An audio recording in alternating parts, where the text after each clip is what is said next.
What were the best budget guitars for 2024? Hey everybody, Jay Allen here. Welcome back to the channel. I reviewed a lot of guitars this year. I actually reviewed somewhere in the neighborhood of 20 guitars that I bought and sold. Not every single guitar that I bought made it into a review, but let's go over some numbers here real quick.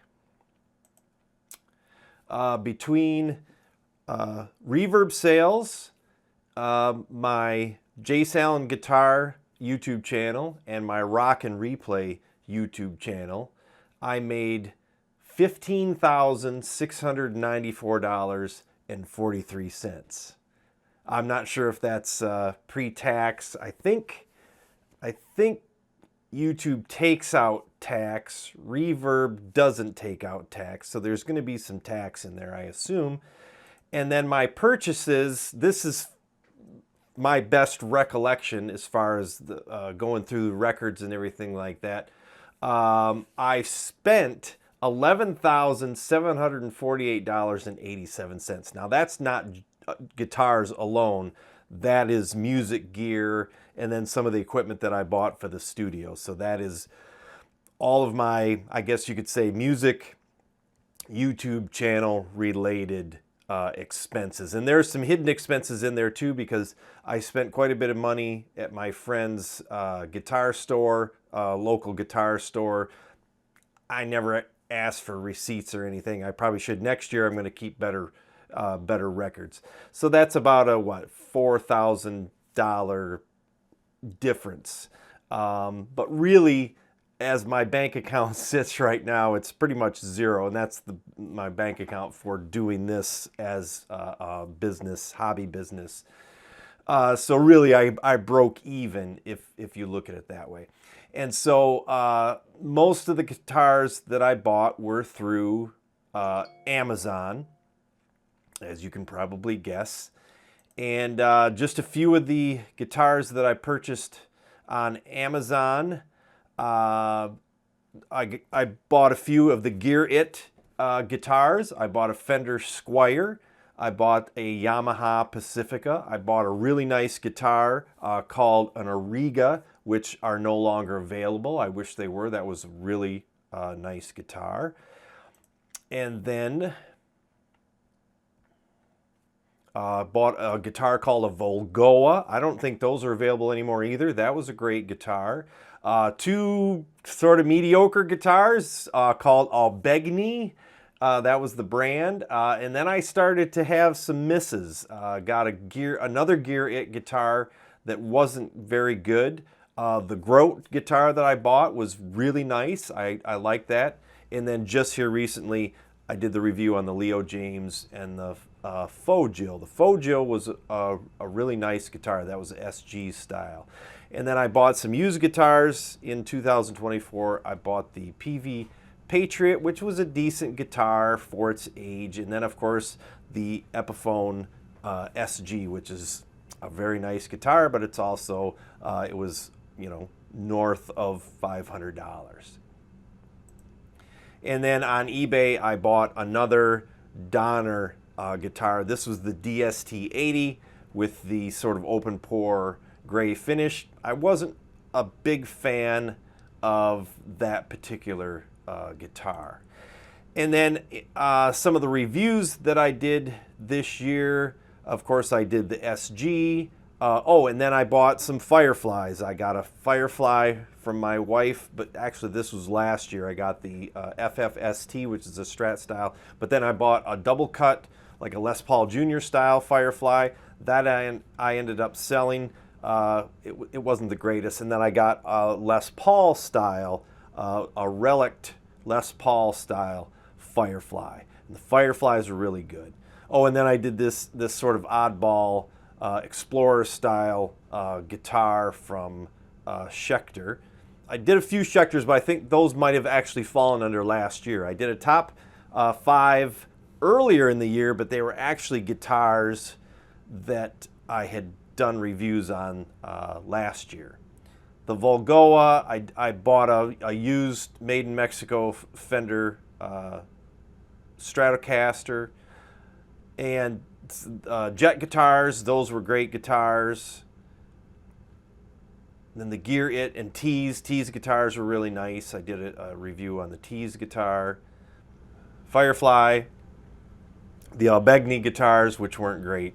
Oh, and then I bought a Fender Squier, or actually, a used Squier, which I did a quick review on. And then the Hills guitars, those were really nice.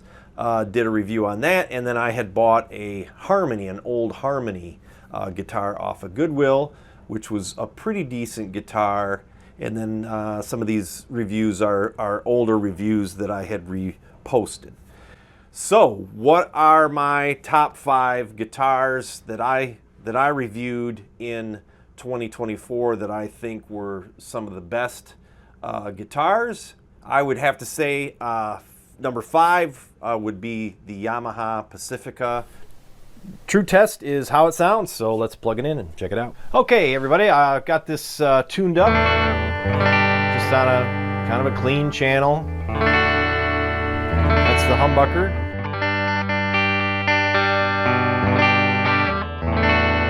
So I will say this guitar does sound good.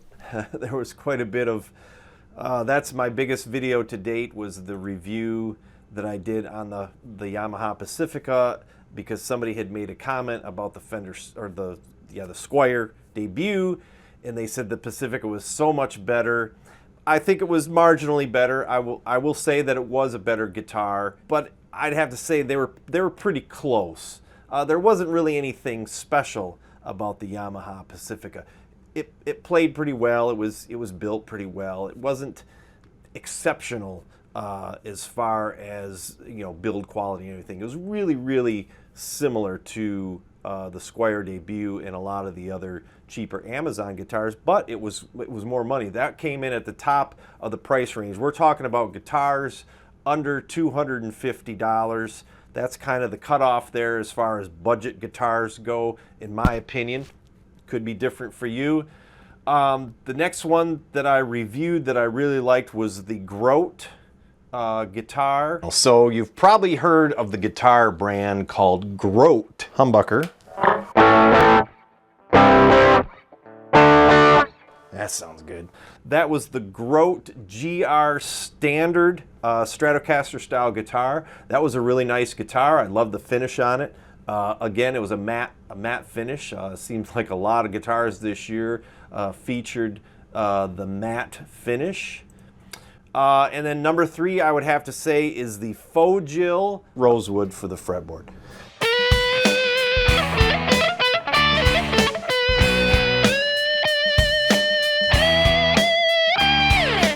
The SG style guitar that I just did the review on, I don't have anything really negative to say about that guitar at all. That was a really good guitar. That guitar was under $200. That guitar really surprised me. It has the stainless steel ball and frets on it.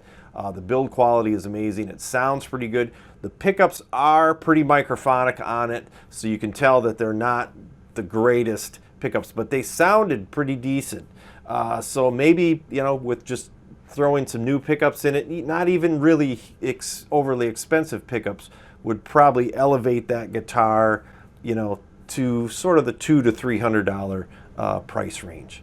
Number 2, I would have to say, is the guitar that I reviewed by Tease, the S as in Sam, T1.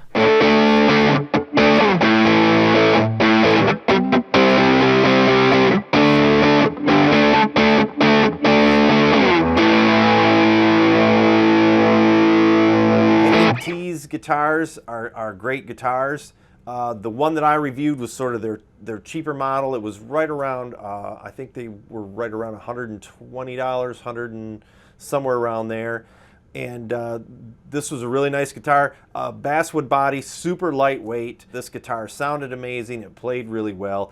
And the company that imports them is United States based.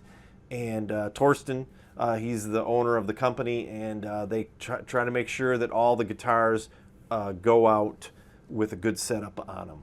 So then number one, I would have to say, are the Firefly brand. Okay, so this is a Les Paul style guitar with the relic finish on it.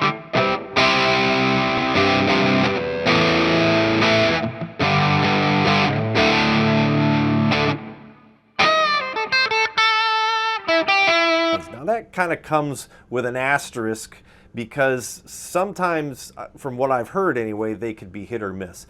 I've bought and sold probably 5 or 6 of the Firefly brand guitars. I've actually got 2 on my wall right now that are probably keepers that I'm gonna keep. One was a gift from my wife last Christmas.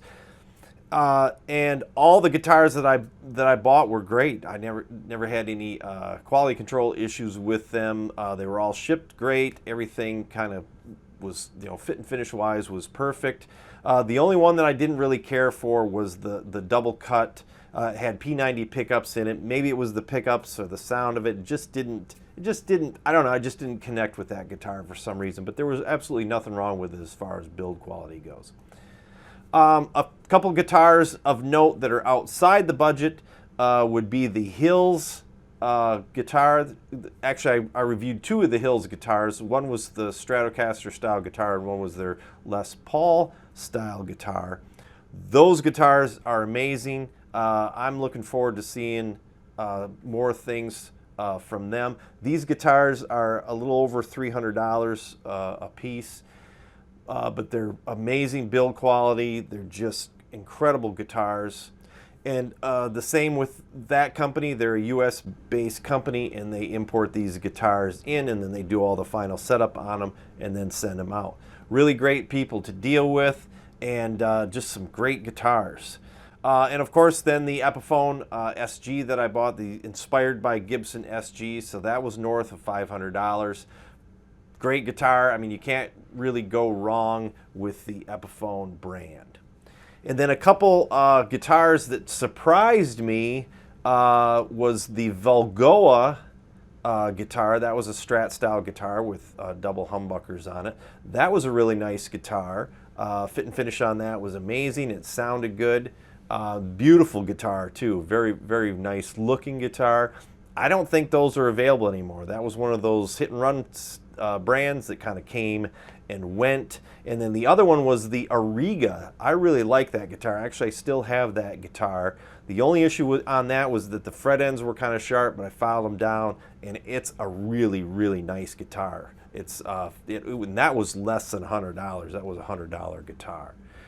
So there you go. That's kind of my quick rundown of sort of what I thought were the best guitars that I reviewed this year. You really got to do your homework when you're purchasing the cheap guitars from Amazon, because sometimes it can be hit or miss. You can get a guitar that is just absolutely amazing, and then you can get guitars that aren't so great. If you're looking for a guitar and you're new to guitar, or you're buying a guitar for someone else, I would look for a guitar with stainless steel frets with the ball rounded ends on them, because then you're sure you're not going to get any of that fret sprout and sharp fret ends. And then other than that, some of the brands that I dealt with were kind of, I don't know, I had some quality control issues. I wouldn't go super cheap on guitars, because the guitars that I bought that were maybe $100 or less, or in the $120 range, they weren't the best quality.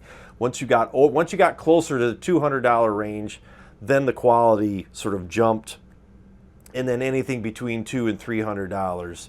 $300 and over, you're guaranteed pretty much to get a really good guitar, but I know that can even be out of reach for some people. So I would stay in the $100 to $200 range and go for the brands that are like Harley Benton, the Grote, the Donners. I've had some hit or miss with the Donners. I'd stay away from the Gear It brand. That, I don't know, that brand just kind of, I'm not a big fan of that brand. But go with the brands that are kind of well known, that are kind of sticking around, so that you know that they're trying to build their name up, and so they're going to, you know, they're going to try to put out good product. And then I would also buy from Amazon so that you can send it back if you have to. Another option is always to get a used Fender made in Mexico or Squier brand guitars or Epiphone guitars. Those are really good. They're always, you know, you can find some pretty good deals on them, and they're always really good guitars. So anyway, I appreciate everybody for helping to support the channel. Next year, I hope to keep going and improve the channel, and we'll see where 2025 takes us. It should be an interesting year for guitars with a lot of the talk about tariffs and things like that. So we'll see what happens. Anyway, happy holidays, everybody, and Happy New Year, and we will see you in 2025. Thanks for watching.